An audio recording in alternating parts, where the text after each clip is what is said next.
Om Namah Shivaya, Ascended Fire, here on the way of Dharma. If you are new, please subscribe. Make sure that you like and make sure that you share.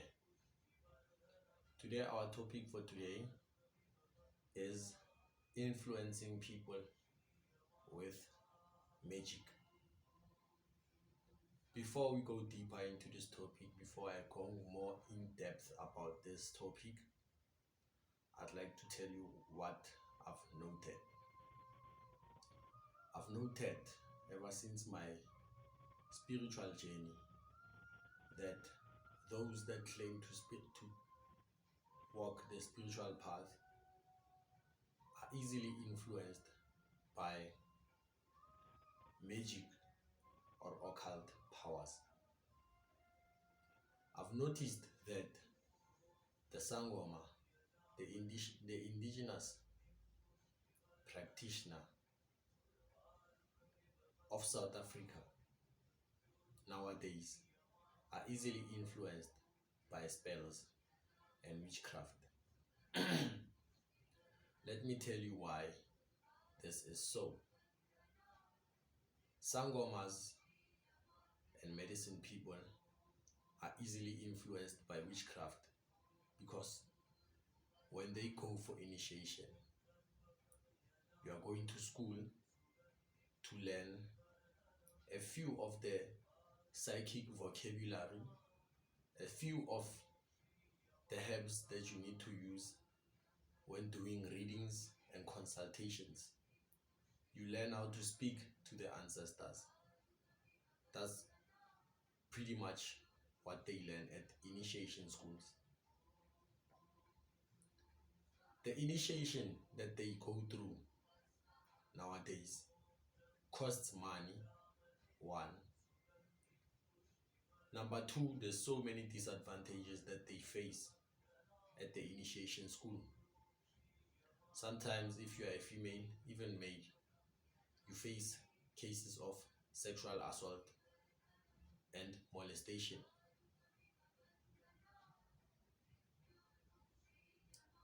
The worst part about the initiation school and becoming a Sangoma in South Africa nowadays, when you go to get initiation, you find that you have no spiritual power, you have no occult power, you have no occult guides and guardians that can help you with occult power. You find that some people steal other people's luck, and it's also possible to steal spiritual guides, as they say. You understand? But the worst part of it is what? Most of the people, when they undergo initiation, sometimes their faculties and psychic abilities get opened at the time whereby they are not ready and they can't even control most of the faculties that they open during initiation. Their leaders, once that they initiate them, have no occult power, and they open these faculties to them because it is what was taught to them by the people that came before them. The bad thing about this, when you go to initiation school and open your faculties prematurely, you become a vessel for any spirit. You become easily possessed because this form of occult practice involves becoming a medium and channeling. So it is much easy to become possessed, and it is much easy to be vulnerable to trickster spirits. You understand? So becoming prey of those trickster spirits, you don't know what to do, you don't know how to control your occult power, and your psychic abilities have been opened prematurely. So some end up becoming crazy, and some end up living a substance-filled life. They tend to alcohol, they tend to using drugs basically. Some of them, their lives get ruined and they never recover. Becoming a Sangoma nowadays, some of them, they can't even meditate. Becoming a Sangoma as a male, you face a risk of becoming homosexual. I don't know what it is that they do to them at initiation school, but they come out with different gender. Becoming a Sangoma nowadays, African spirituality is actually African religion. You follow things that are superstitious. You understand? You have to dress up a certain way to appear to the public eye that you are from initiation. It has become a religion to talk to the ancestors, to worship the ancestors instead of Jesus Christ. They come into the mindset of African spirituality with the mindset of worship and looking externally for a savior. So they switch the Jesus aspect of savior to focus on the ancestral side of savior. In your genealogy, in your ancestral lineage, there's ancestors that are detrimental for your spiritual growth. There's ancestors that are detrimental to your material growth. There's ancestors that try to curse you, basically. There's trickster spirits on top of that, low vibrating spirits that try to meddle with the living. You understand? African spirituality and becoming a Sangoma, if you are a weak mind, you can be vulnerable to drinking alcohol and using cigarettes because you would be lighting it for the people that came before. You face so many risks as a Sangoma. You understand? When they initiate, that's what they initiate for. They basically initiate for necromancy. And the people they come, they are big-headed, telling you that they're doing spirituality. But come hard times, they can't even cast a spell on someone. Instead, because they have pierced the veil prematurely, it is much easier to influence them with magic. In Sangoma initiation schools, you look upward to the Kobela, which is synonymous to the guru, or it's the same thing as a guru. It's a spiritual guide, basically. You understand? So you look up to the spiritual guide, and in these cases, you find that the spiritual guides drink alcohol, they live an unspiritual, heathen life. So looking up to that person, you fall prey to their low desires, you understand? And they do whatever that they want with you. People don't come out, some people don't come out mentally okay when they come from these things. Most of them, they can't even cast a spell to influence someone, you understand? So this practice, according to me, it's useless. The side of worshipping the guru or looking up to the guru, it's what makes me sad most, because it teaches you to look externally for guidance, or rather it doesn't help you to exercise your intuition and your inner knowing for guidance. Basically, you either look to the ancestors or you look to the guru that came before you, and it's a confusion basically. So it's basically a religion, you understand? Some of you go to initiation and you give up your power. You don't know that you are capable of doing even more miraculous things than the ones that initiate you. Sometimes you go to these initiation schools, you are a gifted psychic person, and then your faculties get dimmed, or rather, they curse you with a certain curse to make sure that you don't progress in your spiritual journey much further than them, basically. There's a lot of low vibration happening in the initiation schools, basically. You also steal ancestors or spirits, spirit guides, you buy them, you understand? So it's a very, very boring aspect of spirituality, which is actually religion. You see them wearing those cloths, you see them having their hair a certain way, wearing certain scents around them, and appearing to be spiritually gifted people, wearing beads all over, being afraid of spirits, which are mostly psychological figures, or rather the shadows, basically, that arise from your mind, you see. So they call these things demons. Sometimes in initiation schools, they tell you about God and the ancestors, you understand? So God, worshiping God, in the aspect of Christianity, you see Sangomas mentioning Christian Jesus and also practicing what they call African spirituality, which is in actuality religion. You understand? Don't get me wrong, there is a better side in African spirituality if you are being taught by an honest person. But in these cases, they are rare, you understand?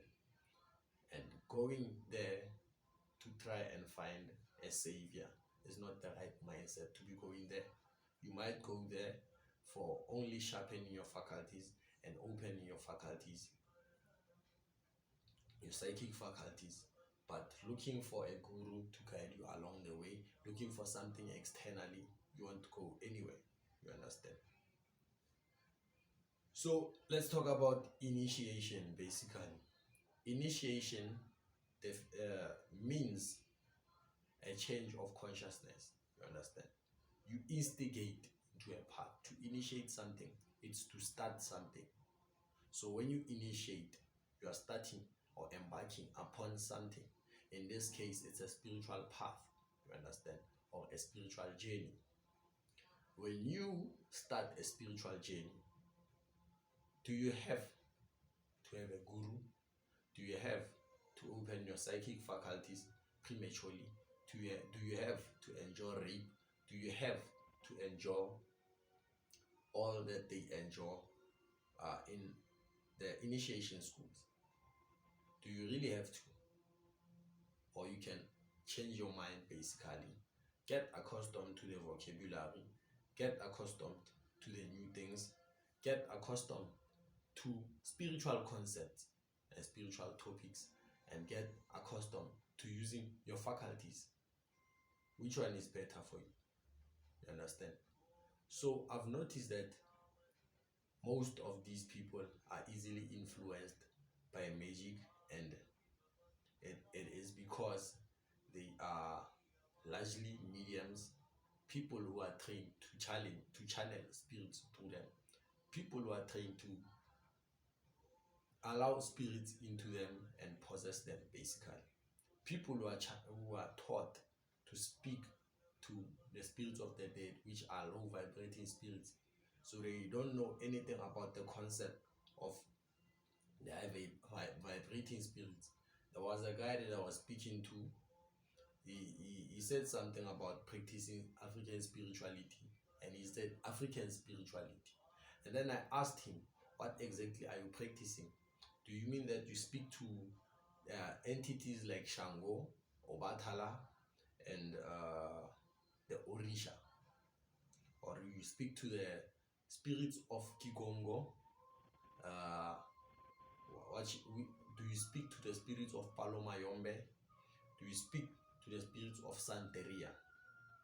Which one exactly are you speaking to? Or do you speak to the spirits which we are accustomed to in South Africa?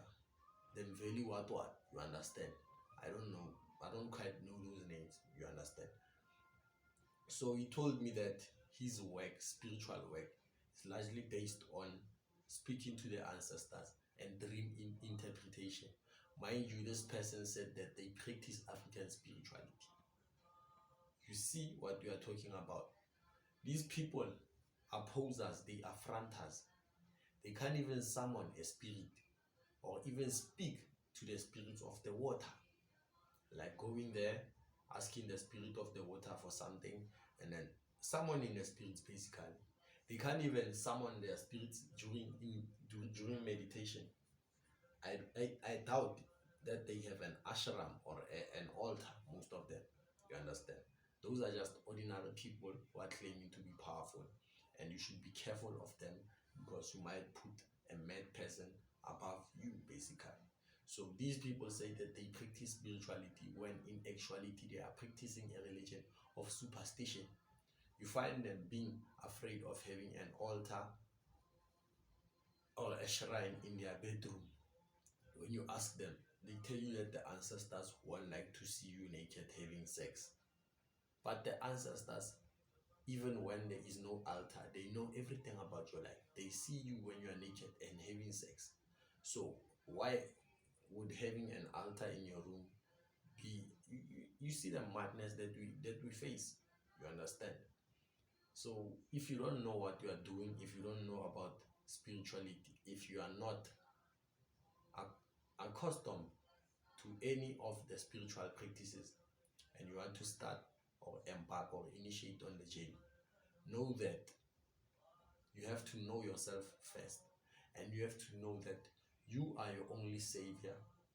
You are Abraham Hasmi, you are God, you are sent by the ancestors.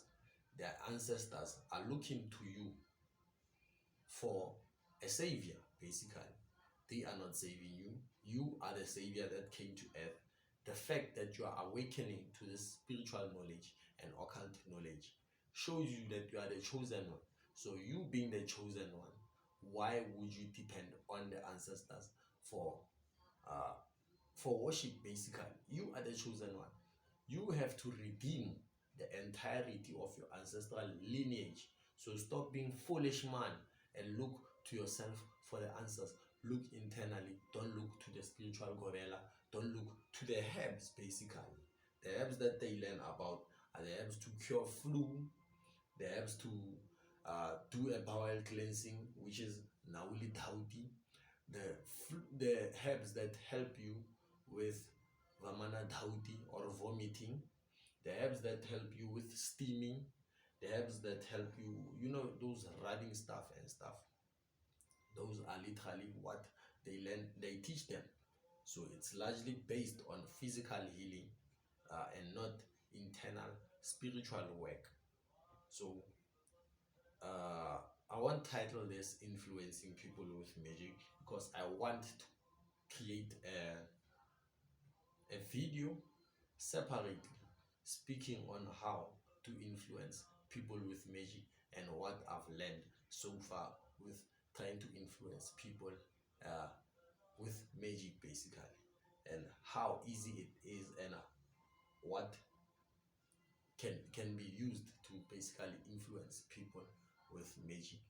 Om Namah Shivaya, this is Arsonist Fire. I'm here on the way of Dharma.